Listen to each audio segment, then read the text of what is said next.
Hello, dear students. Now we will start your new chapter, chapter number 8, that is cell is a structural and functional unit of life, right? Now, first of all, we discuss the study of structure and composition of cell is called as cytology. In short, we can say the study of cell is called as cytology, right? Cell is a structural and functional unit of cell. It is also called as cell is a basic unit of life, right? अगर हम in unicellular organism which is made up of only one cell, और उसके अंदर जो आते हैं वो आते हैं amoeba, paramecium, yeast, bacteria. Amoeba, paramecium जो होते हैं वो प्रोटोजोन की कैटेगरी में आते हैं, ईस्ट जो होता है वो फंजाई की कैटेगरी में आता है, और बैक्टीरिया जो आता है वो मोनेरा की कैटेगरी में आता है, प्रोकैरियोट की कैटेगरी में आता है, राइट। सिंगल सेल परफॉर्म, इसका मतलब यूनिसेल ऑर्गेनिज्म मीन्स क्या होता है, एक ही सेल जो होती है वो बॉडी की जितनी भी इसेंशियल होती है फंक्शंस होते हैं उनको परफॉर्म करता है, राइट। मल्टी सेलुलर ऑर्गेनिज्म की अगर हम बात करते हैं तो cell combine they form a tissue, और बहुत सारे डिफरेंट काइंड ऑफ टिश्यू जो होते हैं perform different function. Multi cellular organism में लेबर ऑफ डिवीजन होता है कि वहाँ पर अलग अलग काम को परफॉर्म करने के लिए अलग अलग टिश्यूज प्रेजेंट होते हैं। सबसे पहले सेल जो है लाइव सेल का जो डेमोस्ट्रेशन देखा था, डिस्क्राइब किया था, वो किया था एंटनी वॉन लीवनहॉक ने, राइट। और रॉबर्ट ब्राउन जो थे उन्होंने न्यूक्लियस की डिस्कवरी करी थी, right. Now next, Matthias Schleiden and Schwann. Schleiden and Schwann दो साइंटिस्ट ऐसे थे जिन्होंने सबसे पहले सेल थ्योरी डिस्कवर की थी, और उस सेल थ्योरी को थोड़ा सा मॉडिफाइड किया गया था by the Rudolf Virchow, right. Now points देखते हैं अगर हम थ्योरी के, सेल थ्योरी के, तो मेनली दो मेन पॉइंट्स होते हैं। फर्स्ट है all living organism are composed of cell. जितने भी लिविंग ऑर्गेनिजम्स होते हैं वो सारे के सारे सेल के बने होते हैं या प्रोडक्ट ऑफ सेल होते हैं। और दूसरा है सेल थ्योरी का इम्पॉर्टेंट पार्ट है कि कोई भी सेल अगर अराइज होती है तो उसके लिए प्री एग्जिस्टिंग सेल होना अवेलेबल है, पहले से अवेलेबल सेल से ही दूसरे नए सेल की फॉर्मेशन होती है। Now, the types of cells. There are two types of cell available. First is prokaryotic cell and another one is eukaryotic cell. तो prokaryotic cell में सबसे पहले हम देखते हैं कि prokaryotic cell ऐसी होती है जिनमें न्यूक्लियस क्या होता है, एब्सेंट होता है, या फॉल्स न्यूक्लियस होता है, उसमें न्यूक्लियर मेम्ब्रेन जो होती है वो एब्सेंट होती है, और उस टाइप के न्यूक्लियस को हम बोलते हैं प्रोमिनेंट न्यूक्लियस एब्सेंट होता है।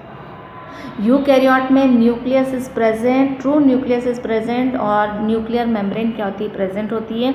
नाउ प्रोकैरियोट, जितनी भी प्रोकैरियोट्स होते हैं वो सेल जो होती है वो स्मॉलर इन साइज होती है, और यूकैरियोटिक सेल जो होती है वो लार्जर इन साइज होती है। प्रोकैरियोट में सिंगल क्रोमोसोम प्रेजेंट होता है, बट इसमें एक से ज़्यादा क्रोमोसोम प्रेजेंट होते हैं।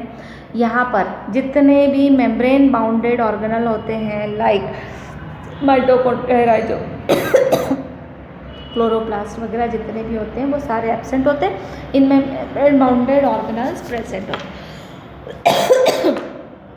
Shape and size of cell, अलग अलग साइज की बहुत सारी सेल्स हमारी बॉडी में प्रेजेंट होती है। On the basis of their position and function they have a different shape and they have a different size also.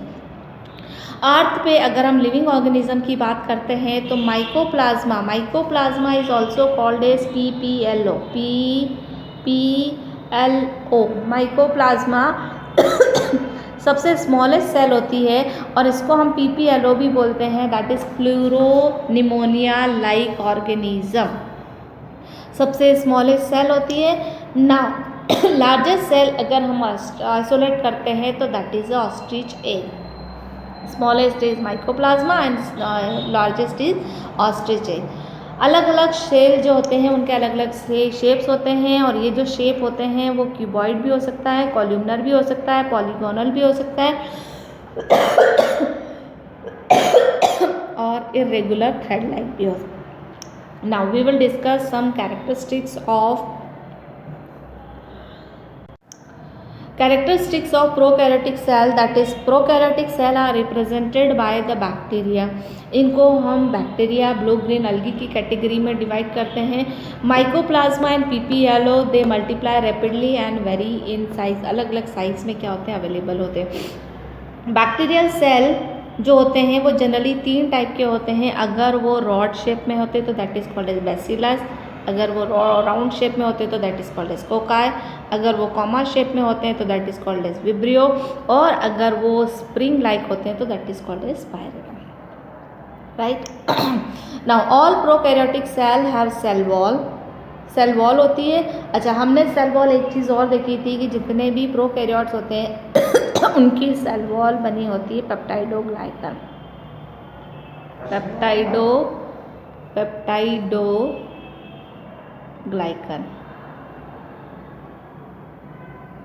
तो cell wall of bacteria is made up of peptidoglycan. Right. Cell membrane. अच्छा, सिर्फ यहाँ पर मैं cell wall PPLO mycoplasma के चारों तरफ नहीं होती, बाकी जितने भी मटेरियल प्रोकैरियोट होते हैं उनमें सेल वॉल पेप्टाइडोग्लाइकन की होती है.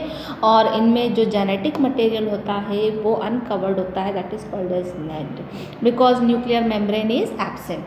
Plasmid DNA in some bacteria provide some specific feature like resistance to antibiotics.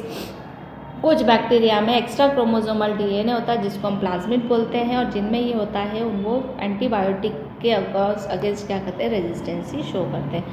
Cell organelle हम डिस्कस करेंगे. प्रोकैरियोट में माइटोकॉन्ड्रिया, गोल्जी बॉडी, जो हमने देखा था कि जितने भी डबल मेम्ब्रेन या मेम्ब्रेनस जो ऑर्गेनल्स होते हैं वो एब्सेंट होते हैं. स्पेशलाइज्ड डिफरेंशिएट सेल मेम्ब्रेन, और इनमें सेल मेम्ब्रेन में स्पेसिफिक स्ट्रक्चर होता है जिसको हम बोलते हैं मीजोजोम्स, और मीजोजोम्स से प्रोकैरियोट में होते हैं, यूकैरियोट में एब्सेंट होते हैं. राइट. नाउ अगर हम बैक्टीरिया को डिवाइड करते हैं तो बैक्टीरिया मेनली 2 टाइप के होते हैं. First is Gram positive and Gram negative. जो ग्राम स्टेनिंग से स्टेन हो जाते हैं that is called as Gram positive, और जो नहीं होते हैं that is called as Gram negative.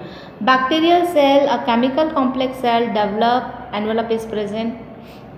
Bacterial cell के चारों तरफ एक chemically complex cell envelope present होता है जो 3 लेयर का बना होता है, और वो सबसे आउटर वाली जो लेयर होती है that is called as glycocalyx. Middle जो होती है वो सेल वॉल होती है, और इनर वाली जो होती है that is called as cell membrane. Right.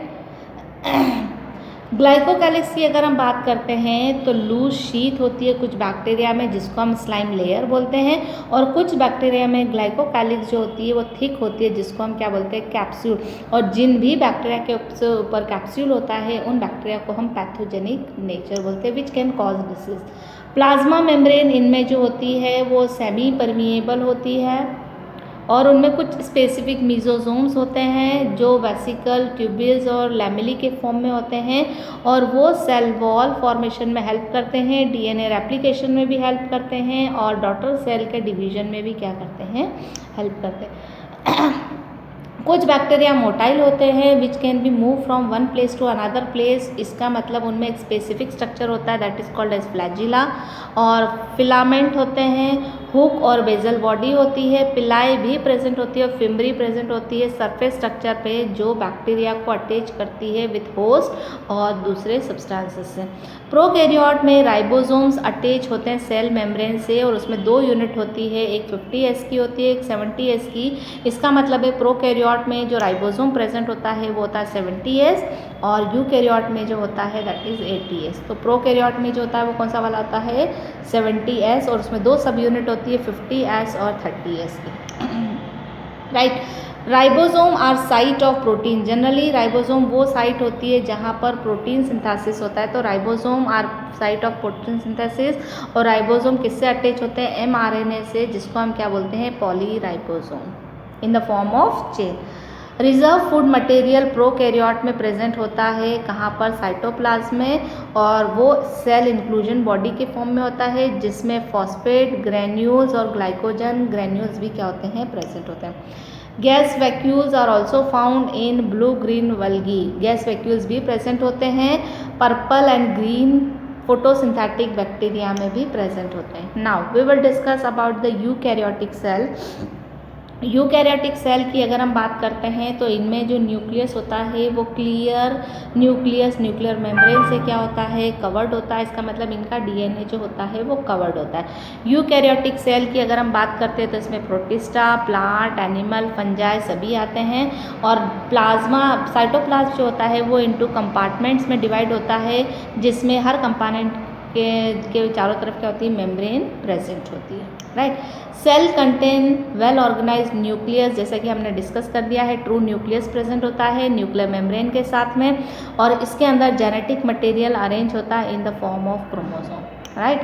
Plant cell differ होती है अच्छा, अगर हम यहाँ यूकैरियोट की बात करते हैं तो यूकैरियोट में एनिमल्स भी आते हैं, प्लांट्स भी आते हैं, राइट। तो प्लांट सेल, अगर हम एनिमल और सेल और प्लांट सेल में डिफरेंस देखते हैं तो सिर्फ एक ही डिफरेंस है कि इनमें एक तो सेल वॉल प्रेजेंट होती है, दूसरा इसमें प्लास्टिड होता है जिसके कारण उनका कलर ग्रीन होता है, फोटोसिंथेसिस परफॉर्म होते हैं, और एक लार्ज सेंट्रल वैक्यूल्स होता है as compare to animal. Animal cell में जो डिफरेंस होता है प्लांट सेल से जो प्रेजेंट होता है वो होता है सेंट्रियोल प्रेजेंट होते हैं, जो कि प्लांट सेल में क्या होते हैं, एब्सेंट होते हैं। तो अगर क्वेश्चन आता है कि write the difference between plant and animal cell, तो आप ये कर सकते हैं। This is the diagram of plant cell. और प्लांट सेल में हमने बोला था क्या था, देखो वैक्यूल है जो कि लार्ज है, ठीक है।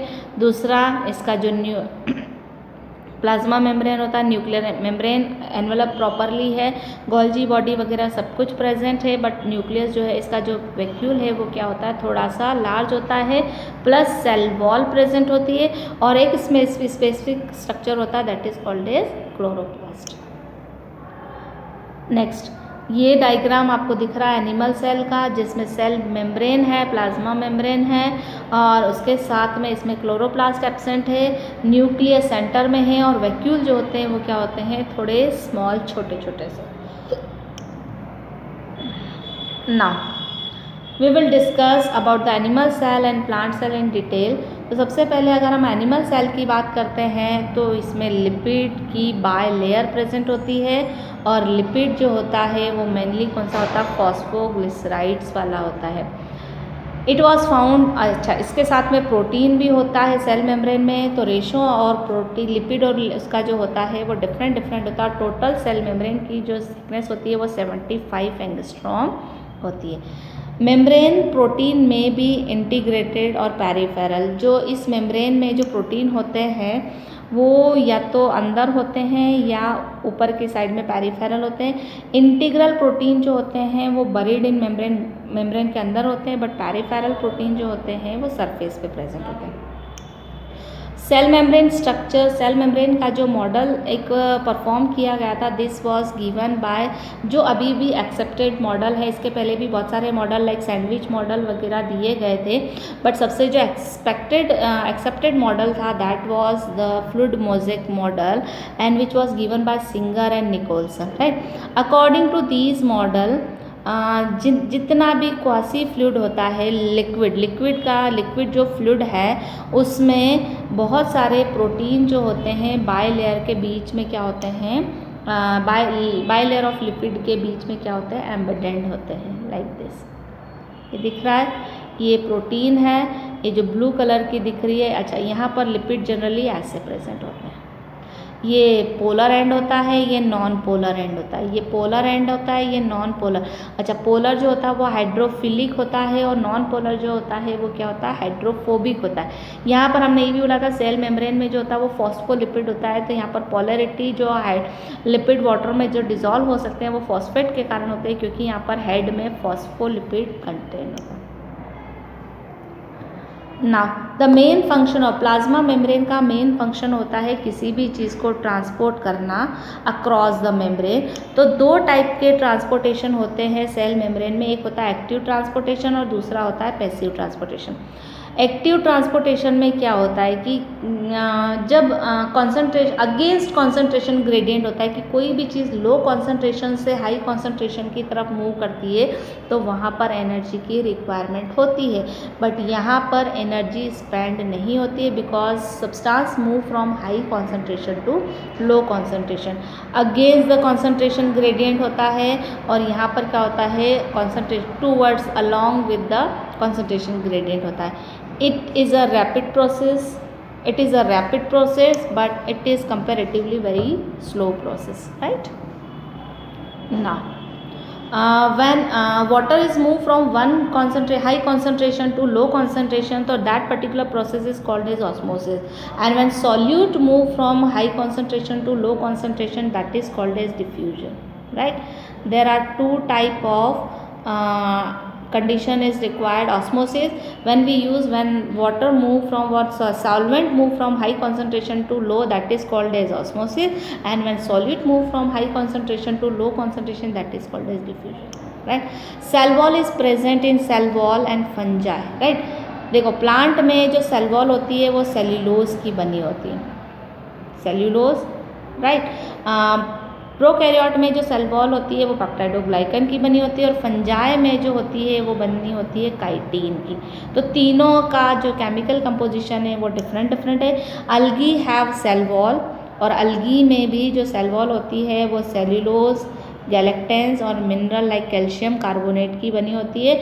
बट प्लांट में जो होती है वो सेल्यूलोज, हेमी सेल्यूलोज, पैक्टीन और प्रोटीन की कंपोज होती है। सेल वॉल को अगर हम डिवाइड करते हैं तो जनरली ये 3 लेयर में बनी होती है। प्राइमरी सेल वॉल जो यंग प्लांट्स में होती है जिसमें ग्रोथ होती है, उसके बाद में मैच्योर में कन्वर्ट होती है। सेकेंडरी सेल वॉल जो होती है वो सेल के अंदर प्रेजेंट होती है। कुछ स्पेसिफिक स्ट्रक्चर भी सेल वॉल में प्रेजेंट होते हैं जिसको हम प्लाज्मोडेस्मेटा बोलते हैं, और ये स्पेसिफिकली साइटोप्लाज्म जो होता है, एक सेल के साइटोप्लाज्म को नेबरिंग सेल के साइटोप्लाज्म से क्या करती है, इंटरकनेक्टेड करती है। Endomembrane system of cell includes endoplasmic reticulum, उसके अंदर एंडोप्लाज्मिक रेटिक्यूलम होता है, Golgi body, complex, lysosome, vacuoles are present, right. ना this is the endoplasmic reticulum, जो कौन से वाले फॉर्म में है, वेसिकल ट्यूबल्स के फॉर्म में भी है, वेसिकल के फॉर्म में भी होते हैं, और क्रिस्टी के फॉर्म में भी अवेलेबल होते हैं। एंडोप्लाज्मिक रेटिक्यूलम ट्यूबुलर स्ट्रक्चर होते हैं, साइटोप्लाज्म में स्कैटर्ड होते हैं। ये 2 टाइप के होते हैं, फर्स्ट इज रफ एंडोप्लाज्मिक और another one is smooth endoplasmic reticulum, right. Rough जो होते हैं उनके ऊपर राइबोसोम प्रेजेंट होता है, और ये प्रोटीन सिंथेसिस में क्या करते हैं, हेल्प करते हैं। Smooth does not bear ribosome, और ये लिपिड सिंथेसिस में और स्टेरॉयड हार्मोन बनाने में क्या करते हैं, हेल्प करते हैं। तो यहाँ पर जो आपको दिख रहा है, this is a rough endoplasmic reticulum and this is the smooth endoplasmic reticulum, right. Now Golgi apparatus, पहली बार गोल्जी जो एपरेटस दिखा गया था वो बाय कैमिलो गोल्गी, कहाँ पर होता है, नियर न्यूक्लियस होता है। बहुत सारी फ्लैट डिस्क शेप सैक होते हैं, सिस्टर्नीज होती है जो एक दूसरे से पैरेलली क्या होती है, अरेंज होती है लाइक दिस।